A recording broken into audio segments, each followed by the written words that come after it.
ವಿಜಯಪುರ ಜಿಲ್ಲೆಯ ಬಸವಸೈನ್ಯ ಗ್ರಾಮ ಘಟಕದಿಂದ ಮಸವಿನಾಳ ಗ್ರಾಮದಲ್ಲಿ ಬಸವೇಶ್ವರ ಪುತ್ಥಳಿ ಪ್ರತಿಷ್ಠಾಪನೆ.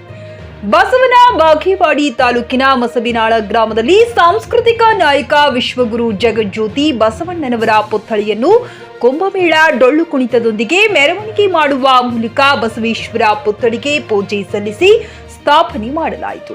ಮೃತ್ಯುಂಜಯ ಸ್ವಾಮಿಗಳು ಹಾಗೂ ಮಸವಿನಾಳ ಗ್ರಾಮದ ಶ್ರೀಗಳು ಊರಿನ ಗಣ್ಯರು ಸೇರಿಕೊಂಡು ಜ್ಯೋತಿ ಬೆಳಗುವ ಮೂಲಕ ಕಾರ್ಯಕ್ರಮಕ್ಕೆ ಚಾಲನೆ ನೀಡಿದರು.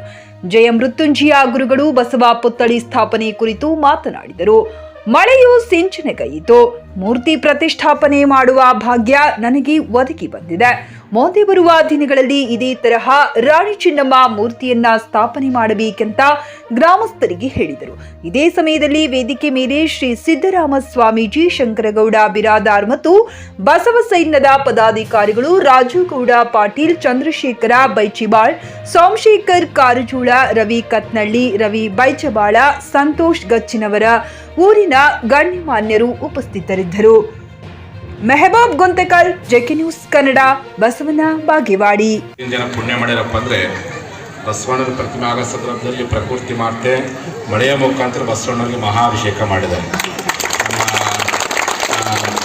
ನಮ್ಮ ಸ್ಥಳೀಯ ಅರ್ಚಕರು ಹೇಳ್ತಾ ಇದ್ರು, ಅಪ್ಪಾಜಿ ಹಾಲಿನ ಪ್ಯಾಕೆಟ್ ತಂದು ಅಭಿಷೇಕಕ್ಕೆ ಅಂತ. ಎಲ್ಲ ಬಸವಣ್ಣವರು ತಮಗೆ ತಾವು ಹಾಲಿನ ಅಭಿಷೇಕ ಮಾಡ್ಕೊಳೋದಿಲ್ಲ, ತಮಗೇನಾದರೂ ಹಾಲಿನ ಅಭಿಷೇಕ ಮಾಡ್ಕೊಳ್ಳೋ ಪ್ರಸಂಗ ಬಂದ್ರಪ್ಪ ಅಂದ್ರೆ ಮಕ್ಕಳಿಗೆ ಕೊಡುವಂಥ ವ್ಯಕ್ತಿ ಮಹಾಗುರು ಬಸವಣ್ಣವರು. ಅದಕ್ಕೆ ಏನು ಮಾಡಬೇಕಂತ ನಾವು ವಿಚಾರ ಮಾಡ್ತಾಯಿದ್ವಿ. ಸ್ವತಃ ಪರಮಾತ್ಮನೇ ಪ್ರಕೃತಿ ಮಾತೆ ಈ ಮಳೆಯ ಸಿಂಚನವನ್ನು ಆ ವಿಶ್ವಗುರು ಬಸವಣ್ಣವರಿಗೆ ಉಣಬಡಿಸೋ ಮೂಲಕವಾಗಿ ಪ್ರಕೃತಿಗೂ ಮತ್ತು ಬಸವಣ್ಣಿಗೆ ಎಷ್ಟು ಸಮ್ಮಾನ ತೋರಿಸ್ಕೊಟ್ಟಿದ್ದಾರೆ.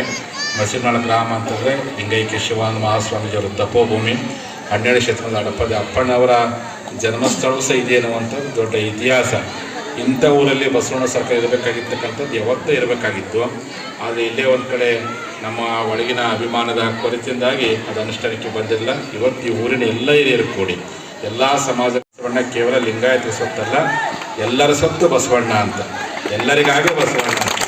ಅಂಥ ಬಸವಣ್ಣ ಪ್ರತಿಮೆಯನ್ನು ನಿಮ್ಮೂರಿಗೆ ಭಾಳ ಚೆಂದ ಮಾಡಿದ್ರು, ಭಾಳ ಚೆಂದ ಮೂರ್ತಿ ತೆಗೈತಿ. ಹಾಗಾಗಿ ನಾ ಎಲ್ಲರಿಗೂ ಏನಕ್ಕೆ ಇಚ್ಛೆ ಪಡ್ತೀನಪ್ಪ ಅಂದರೆ ಧರ್ಮಗುರು ಬಸವಣ್ಣನ ಪ್ರತಿಮೆ ಒಂದು ಕಡೆ ಇರಬೇಕು, ರಾಷ್ಟ್ರಮಾತೆ ಚೆನ್ನಮ್ಮ ಮೂರ್ತಿ ಒಂದು ಕಡೆ ಇರಬೇಕು ಅಂತ. ರಾಷ್ಟ್ರಮಾತೆ ಚೆನ್ನಮ್ಮ ಮೂರ್ತಿ ಎದುರು ಸಂಕೇತಪ್ಪ ಅಂದರೆ ಅದು ರಾಷ್ಟ್ರ ಪ್ರಜ್ಞೆಯ ಸಂಕೇತ.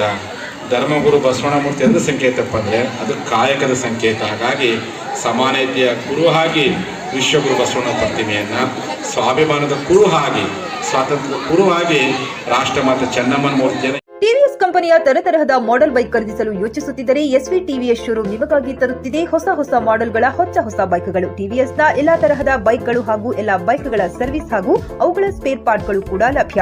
ಹಾಗಿದ್ರೆ ಹಿಂದೆ ಭೇಟಿ ನೀಡಿ. ಎಸ್ವಿ ಟಿವಿಎಸ್ ಶೋರೂಮ್ ಮಾಲೀಕರು Lokesh RJ, Bharat petrol bunk ಎದುರುಗಡೆ, ನಾಗಲಕ್ಷ್ಮಿ ದಾಬಾ ಹತ್ತಿರ, ಗುಲ್ಬರ್ಗ ರೋಡ್, ಹುಮ್ನಾಬಾದ್. ನಿಮ್ಮ ಬೈಕ್ ಅನ್ನು ಕಾಯ್ದಿರಿಸಿಕೊಳ್ಳಲು ಹಿಂದೆ ಸಂಪರ್ಕಿಸಿ 8494951009 ಅಥವಾ 08483